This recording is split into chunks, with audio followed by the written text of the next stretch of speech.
देखो अभी जो है आपको हमने नीचे टेंस के बारे में सबका अलग अलग भाग दिखाया था। तो अब आगे चलते हैं। तो हमने जो तीनों अलग अलग हमने जो भाग दिखाए थे उनमें से हमने पहला भाग हमने यहाँ ले लिया जिसमें लिखा हुआ था प्रेजेंट इंडेफिनिट टेंस, जो हमने दो चीज़ों को मिला दिया।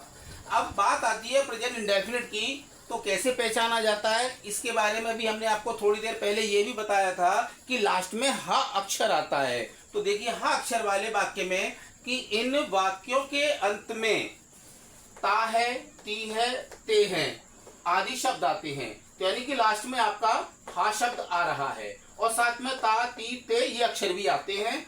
अब बात आती है कि इनके चार भाग होते हैं। पहला भाग हमारा है अफर्मेटिव, जिसको हिंदी में साधारण वाक्य भी कहते हैं। तो पहला हमारा अफर्मेटिव सेंटेंस है। अब इसको बनाने के नियम क्या हैं? बहुत से ऐसे बच्चे होते हैं जो नियम के बारे में नहीं जानते हैं। तो देखिए नियम है हमारा, सबसे पहले हमारा आएगा सब्जेक्ट। सब्जेक्ट को हिंदी में कहते हैं कर्ता। दूसरा है हमारा वर्ब, और वर्ब को हिंदी में क्या कहते हैं? क्रिया। इसकी में फर्स्ट फॉर्म का ही प्रयोग करना है और एस या ई एस। फिर तीसरे पर आता है हमारा ऑब्जेक्ट, और ऑब्जेक्ट का मतलब होता है कर्म। अब बात आती है अदर। तो अदर का मतलब क्या होता है कि जो अन्य चीजें होती हैं वो सारी चीजें इसी में आती हैं, जैसे कि कमरे में, छत पर, जंगल में, जो भी वर्ड अदर से आते हैं वो अदर में चले जाते हैं।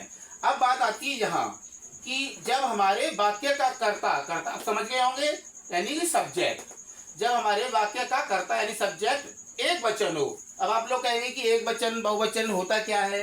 तो जो चीज एक होती है, एक का मतलब आप जानते होंगे, जैसे वह, यह, और किसी का नाम या कोई वस्तु जो एक है, ये सारी चीजें एक वचन यानी इसे इंग्लिश में सिंगुलर कहते हैं। सिंगुलर हो तो क्रिया को वर्ब कहते हैं, के साथ में एस या ई एस का प्रयोग करते हैं। केवल आपको एक वचन के साथ में ही एस या ई एस का प्रयोग करना है। कर्ता बहुवचन के साथ एस या ई एस का प्रयोग नहीं करते हैं, आपको बहुवचन में नहीं करना है। अब बात आती है कि कैसे।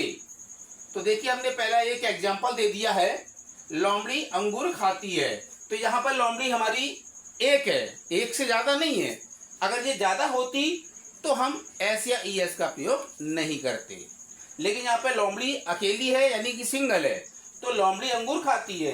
अब आपको ये और बता दें कि अभी हमने जैसे आपको बताया कि सब्जेक्ट, वर्ब, ऑब्जेक्ट, अदर, तो ये सारी चीजें कौन सी होती है इनमें? तो देखिए जैसा ये पहला है लोमड़ी।